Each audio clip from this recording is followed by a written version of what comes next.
సాహితీ మిత్రులందరికీ తెలుగు కథా స్రవంతికి దర్భా లక్ష్మీ అన్నపూర్ణ స్వాగతం.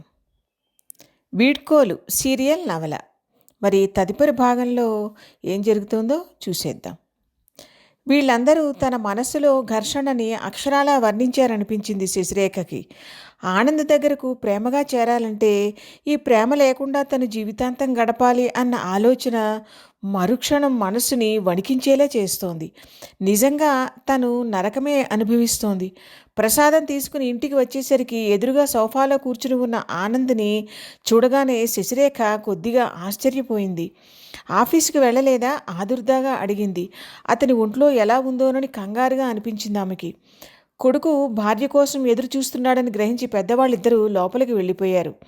ఒంట్లో బాగానే ఉంది, నువ్వు కంగారు పడవలసిన అవసరం లేదు, నెమ్మదిగా చెప్పానని ఆనంద్ అనుకున్నాడు. కానీ దానిలో అతని అసహనం తొంగి చూడనే చూసింది.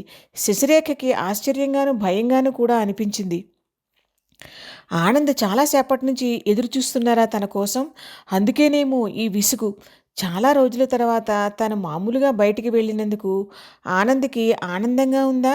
శశిరేఖ ఆలోచిస్తోంది. కానీ ఆనంద్ ఆలోచనలు వేరే విధంగా ఉన్నాయి. ఒక వారం రోజుల నుంచి తను శశిని గమనిస్తూనే ఉన్నాడు. ఈ ఆనంద్ లేని జీవితాన్ని ధైర్యంగా ఎదుర్కోవటానికి తన మనస్సుని సిద్ధం చేసుకుంటోంది. అది ఇవాళ కార్యరూపం దాల్చింది. తను లేకపోయినా వీళ్ళకి పర్వాలేదన్నమాట.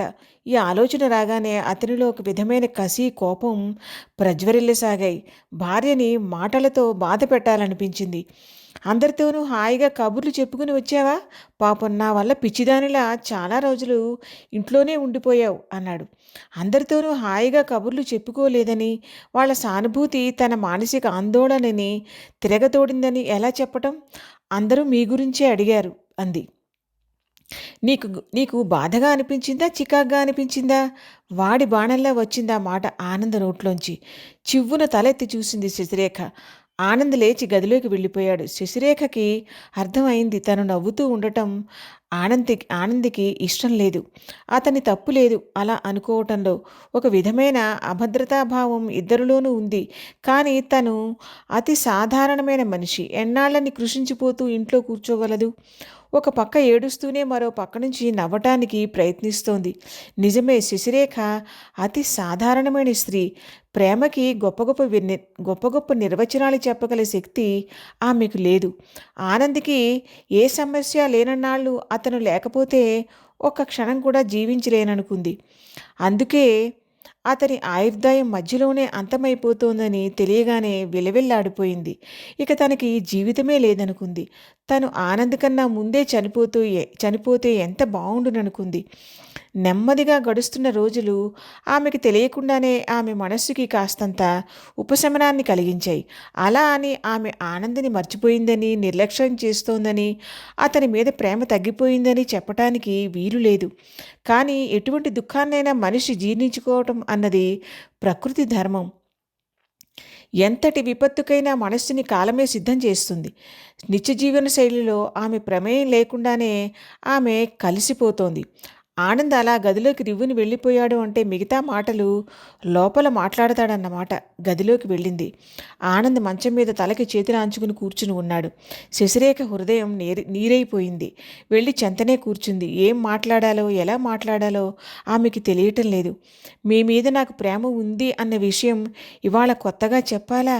నా ప్రశ్నకు నువ్వు సమాధానం చెప్పలేదు. కఠినంగా ఉంది అతని స్వరం. ఆనంద్ తన బాధని అర్థం చేసుకోరే. తను మాత్రం నిండు నూరేళ్ళు ఈ భూమి మీద బ్రతకగలనని సంతోషపడిపోతున్నానని ఆనంద్ ఉద్దేశ్యమా? నిర్ఘాంతపోయి భర్త వైపు చూస్తూ ఉండిపోయింది శశిరేఖ. అలా చూడకు, నీకు సరిగ్గా ఆ క్షణంలో ఏమనిపించిందో చెప్పు అన్నాడు. శశిరేఖ మౌనం దాల్చింది. నా మొగుడు తొందరగా చచ్చిపోతే బావుండును, ఈ ఘర్షణని నేను భరించలేకపోతున్నాను అనుకున్నావా? శశిరేఖ జబ్బలో తన వేళ్లు గుచ్చుకుపోతాయా అన్నంత గట్టిగా పట్టుకుంటూ అడిగాడు. శశిరేఖ నివ్వెరపోయి చూడటం తప్ప సమాధానం చెప్పలేకపోయింది. ఏం నీ మనసులో మాట నాకెలా తెలిసిపోయిందని ఆశ్చర్యంగా ఉందా అన్నాడు. శశిరేఖకి కళ్ళలో నీళ్లు నిండిపోయాయి. తన ప్రేమని శంకిస్తున్నాడు ఆనంద్.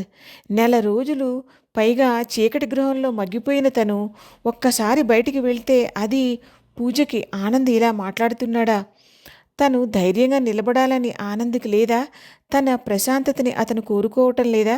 అంటే ఇన్నాళ్ళు తాళి కట్టినందుకు ప్రేమ చూపించారా తన మీద? నిజమైన ప్రేమ ఉన్న మనిషి అయితే ఇలా ఆలోచించగలరా? ఇలా తనని మాటలతో బాధపెట్టగలరా? మౌనంగా అక్కడి నుంచి వెళ్ళిపోదాం అనుకున్న ఆమెని ఆనంద్ వదిలిపెట్టలేదు. ఇంకా ఇంకా మాటలతో హింసించాడు. శశిరేఖకి భరించలేని బాధగా ఉంది. ఆనంద్ మనసులో తన గురించి ఇలాంటి ఆలోచనలు మొదలవుతున్నాయా? అన్నీ బావున్నప్పుడు చిన్న చిన్న తగాదాలు వచ్చేవి. అప్పుడు ఎన్ని మాటలనుకున్నా అది లెక్కలోకి రాదు. తనకి మాత్రం తన గురించి ఆనంద్ మంచిగా అనుకోవాలని కోరిక ఉండదు. ఇలాంటి మాటలంటే తన మనసు ఎంత గాయపడుతుందో ఊహించలేకపోయాడా? ఆనంద్ మానసిక స్థితి ప్రస్తుతం ఎలా ఉంటుందో తను ఊహించగలదు. ఆనంద్ వైపు నుంచి ఆలోచిస్తే ఆయన ఆవేశము సబబైనదేనేమో. నిజమే, తన జీవితంలో ధైర్యంగా నిలబడాలంటే వీగిపోతున్న మనస్సుతో అహర్నిశలు పోరాటం చేస్తోంది. కానీ ఆనంద్ వ్యక్తపరిచినంత ముళ్ళుగుచ్చుకునేలా కాదు. కానీ ఈ పోరాటం తనకి తప్పదు. రేపో మాపో పోయేవాడు, వీడికి సమాధానం చెప్పటం ఏమిటి అనుకుంటున్నావా? ఆనంద్ కళ్ళలోకి నీళ్లు ఉబికాయి. ఆ కళ్ళలో నీళ్లు చూడలేనట్లుగా చప్పున వెళ్ళి అతన్ని చుట్టేసింది తన చేతులతో. కాసేపు ఆమె చుట్టూ చేతులు వేసి మౌనంగా ఉన్న ఆనంద్ మళ్ళీ ఆమెని దూరంగా నెట్టేశాడు. అప్పుడు శశిరేఖ మనసులో రేగిన భావాలకి మాటలు చాలవు. ఆనంద్ పరిస్థితి గురించి అర్థం చేసుకుని ఎంత తమాయించుకుందామన్నా ఆమె వల్ల కావటం లేదు.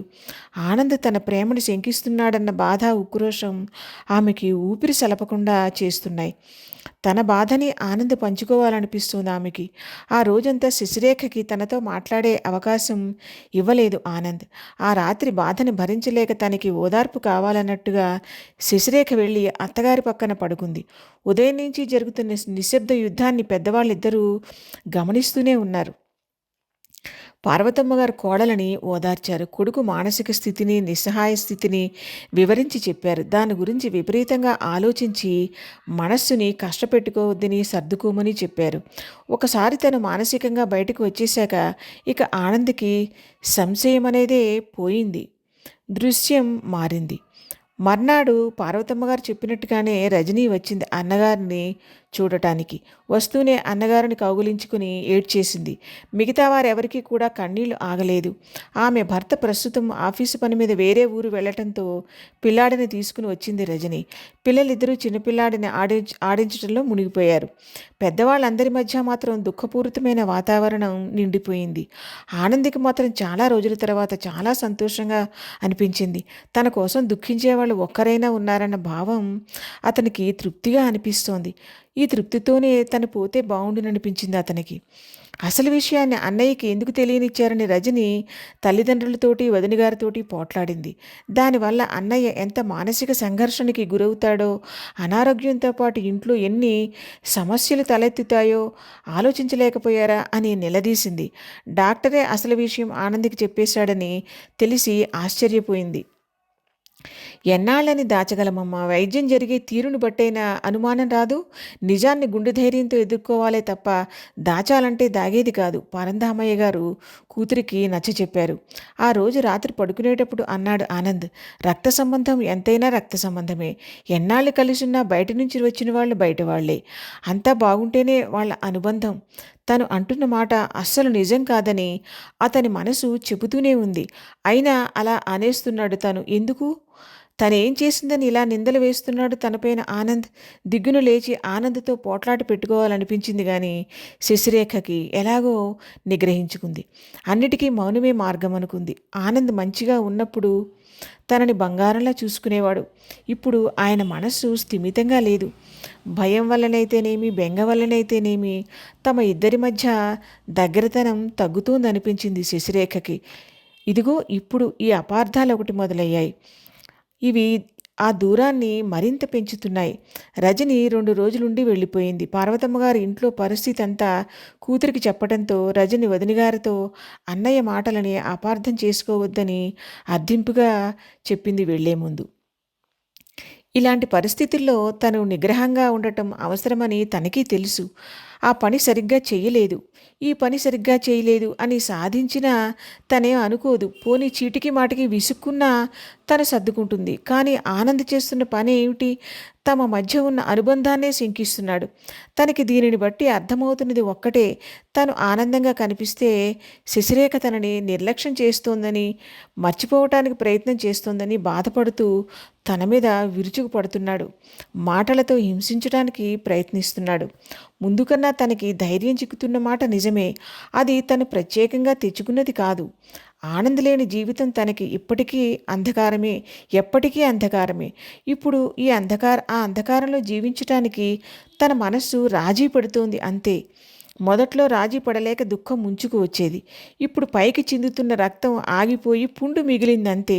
అది తన చేతుల్లో లేదు, ఇది తన చేతుల్లో లేదు. ఆనంద్లో మాత్రం మార్పు రాలేదు. ఎప్పుడు చిన్న మాటైనా తనని అనని తను ఇప్పుడు వేలెత్తి చూపటం లేదు.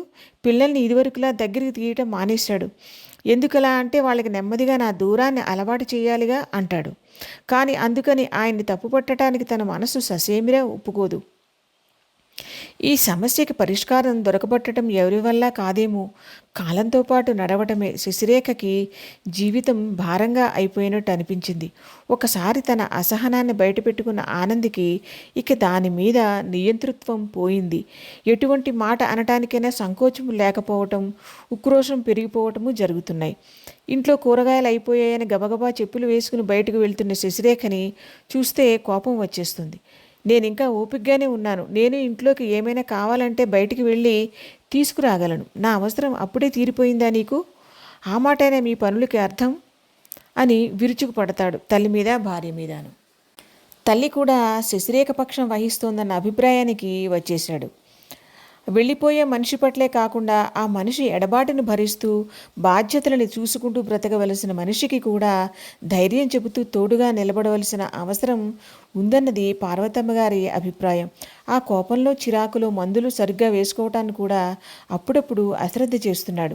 పోని ఆనంద్కి ఇష్టం లేదని శశిరేఖ ఎక్కువగా బయటికి వెళ్ళటం మానేసింది. ఇంట్లో ఉంటే ఆనంద్కే పని చెబుతున్నారు, నాకెందుకు పని చెప్పరు అంటాడు. కానీ చేయటానికి విసుగు, క్షీణిస్తున్న ఆరోగ్యం, పెరుగుతున్న అసహనం, దాంతో అర్థం పర్థం లేని కోపం, విసుగు, చిన్న చిన్న అపార్థాలు.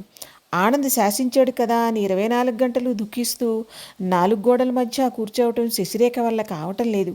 ఆమెకి పిచ్చెక్కిపోతున్నట్టుగా, ఊపిరాడనట్టుగా అనిపిస్తోంది. ఇక దాంతో ఆనంద్ మాటను కూడా వ్యతిరేకించాలనిపిస్తోంది. వీలైనంత వరకు ఆనంద్ ఇంట్లో లేనప్పుడే బయటికి వెళ్ళి ఏదైనా తెచ్చుకుంటూ ఉండేది. ఇంట్లో వాళ్ళందరూ ఇప్పటి నుంచే తన అవసరం తీరిపోయినట్టుగా, తను లేకపోయినా దిగులు లేదన్నట్లుగా ప్రవర్తిస్తున్నారని శంకరంతో చెప్పుకుని బాధపడ్డాడు ఆనంద్. ఆనంద్కి నచ్చచెప్పడానికి ప్రయత్నించాడు శంకరం.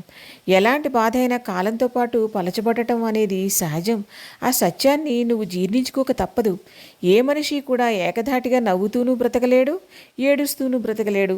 అనుక్షణం తొందర చేసే అవసరాలని తీర్చుకుంటూ ముందుకు సాగిపోవటమే జీవితం అన్నాడు. స్నేహితుడు కూడా అలా అనేసరికి ఒక్కసారిగా ఆనంద్కి చాలా నిస్సహాయంగా అనిపించింది. కానీ ఒక్క క్షణం ఆ సత్యం వైపు దృష్టి సారించడానికి ప్రయత్నించాడు. నీ గురించి వినగానే ఆఫీస్లో వాళ్ళందరూ నిజంగానే నీ పట్ల సానుభూతి చూపించారు. ఇప్పుడు చూడు, నీ గురించి పట్టించుకునేందుకు ఎవరికైనా తీరిక ఉందా?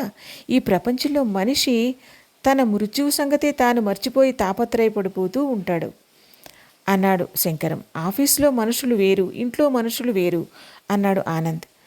వాళ్ళు మామూలుగా తిరుగుతూ అన్ని పనులు చేసుకుంటున్నారని వాళ్ళ మనసుల్లో దుఃఖం లేదని ఎలా అనుకుంటున్నావు? నిజం చెప్పు, నీకు మరణం ముంచుకు రాబోతుందన్న విషయాన్ని మర్చిపోయి నువ్వు అప్పుడప్పుడు టీవీ చూడటం లేదు, లోకంలో ఏం జరుగుతుందని పేపర్ చదవటం లేదు. నువ్వు ఇప్పుడు ఆఫీస్కి రాకపోయినా పర్వాలేదు, కానీ ఒంటరిగా ఇంట్లో కూర్చోలేకనే కదా ఆఫీస్కి వస్తున్నావు. శంకరం నచ్చచెప్పడానికి ప్రయత్నించాడు. శంకరం మాటల్లో సత్యాన్ని కాదనలేకపోయాడు ఆనంద్. అయినా అప్పుడప్పుడు ఉక్రోషం నేనున్నానంటూ వస్తూనే ఉండేది, ముఖ్యంగా శశిరేఖ మీద. ఇలాంటి ఒడిదుడుకుల మధ్యనే కాలం 1 సంవత్సరం ముందుకు వెళ్ళిపోయింది. ఆనంద్ తల్లిదండ్రులు ఇక్కడే ఉండిపోయారు. ఈ సంవత్సరము కలిగిన అనుభవాలతో తనకి ఆనంద్కి మధ్య ఉన్న అనుబంధంలో సున్నితత్వం, నాజూకుతనం అనేవి కనుమరుగైపోయాయని శశిరేఖకి బాగా అర్థమైపోయింది. సశేషం